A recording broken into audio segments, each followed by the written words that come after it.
আসসালামু আলাইকুম। কেমন আছেন সবাই? আশা করছি সবাই ভালো আছেন। আলহামদুলিল্লাহ আমরাও ভালো আছি। আর আমরা এখন যাচ্ছি মাদ্রাসার দিকে। আর এই যে একদম খালি রাস্তাঘাট সবার এই সকালবেলাটা যেতে যে কি ভালো লাগে রিক্সায় করে যেতে। কারণ রাস্তা একদম খালি থাকে আর ভাড়াটাও একটু কম নেয়। তো ওকে মাদ্রাসায় দিয়ে আজকে ওর বেতন দিব। আর বেতনের পাশাপাশি ওদের তো সামনেই একদম ফাইনাল পরীক্ষা, তো সেটার বেতনও দিয়ে দিলাম। আর বেতনের সাথে ফি দিয়ে অ্যাডমিট কার্ডও নিয়ে নিলাম।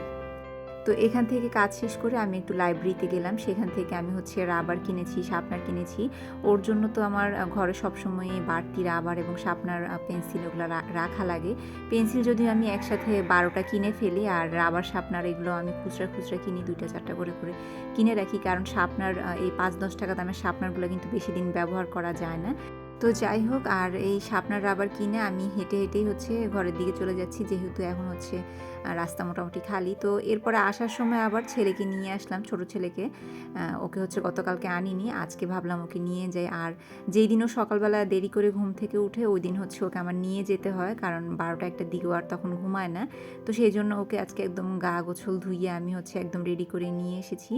তো মাদ্রাসায় ঢোকার আগেই আমি কিছু সিঙ্গারা সমোসা নিয়ে নিলাম, কারণ মাদ্রাসার ছুটি হলে এরপরে কিন্তু আমি নামার সময় আর এগুলা পাবো না, এগুলো শেষ হয়ে যায়। সেই জন্য আমি একটু আগেই নিয়ে নিলাম।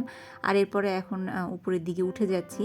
আর আমি জানি এখনও ছুটি হয়নি, তারপরও আমি উপরে উঠে গেলাম, কারণ ছুটির সময় তো আসলে উপরে উঠা যায় না, কারণ বাচ্চারা সব নিচের দিকে নামতে থাকে। তো সেই জন্য একটু আগেই উঠে গেলাম। বাচ্চারা সবাই যখন নামা শেষ হবে তখন আমি নামবো। আর এই ফাঁকে ছোটো ছেলেটাও একটু খেলবে ওর ভাইয়ের সাথে।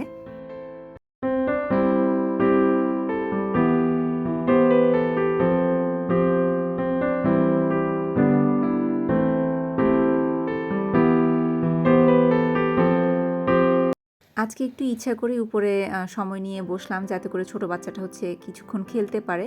তো ও কিছুক্ষণ দৌড়াদৌড়ি করেছে, খেলেছে ওর ভাইয়ের সাথে। যাই হোক, এখন আমরা হেঁটে হেঁটেই চলে যাচ্ছি, কারণ এই সময়টা রিক্সা পাওয়াও যায় না, আর খুব জ্যাম থাকে। তো এই সময় রিক্সা নিলেও আমি রাস্তায় আমার জ্যামের কারণে দেরি হয়ে যায়, এই জন্য আমি হেঁটেই চলে আসি। আর আসার সময় ওদেরকে আবার বাড়ির সামনের দোকান থেকে অল্প কিছু খাবার কিনে দিলাম। এই খাবার ছাড়া আমার ছোট ছেলে একদম ঘরেই ঢুকতে চায় না, খুব কান্নাকাটি করে। ওকে এই জন্য বাড়ি থেকে কিছু কিনে দিতে হয়। আর আজকে একটু বেশি করে সিঙ্গারা সমোসা এনেছি। আমার হাজব্যান্ড বলেছে তার জন্য নিয়ে আসতে। সে এসে খাবে দুপুরে, যখন সে বাসায় আসে ভাত খাওয়ার জন্য।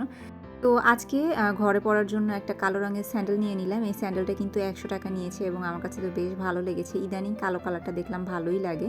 তো যাই হোক, আমার ভিডিওগুলো যদি আপনাদের একটু ভালো লেগে থাকে তাহলে প্লিজ আমার চ্যানেলটা অবশ্যই সাবস্ক্রাইব করে রাখবেন। আল্লাহ হাফেজ, আসসালামু আলাইকুম।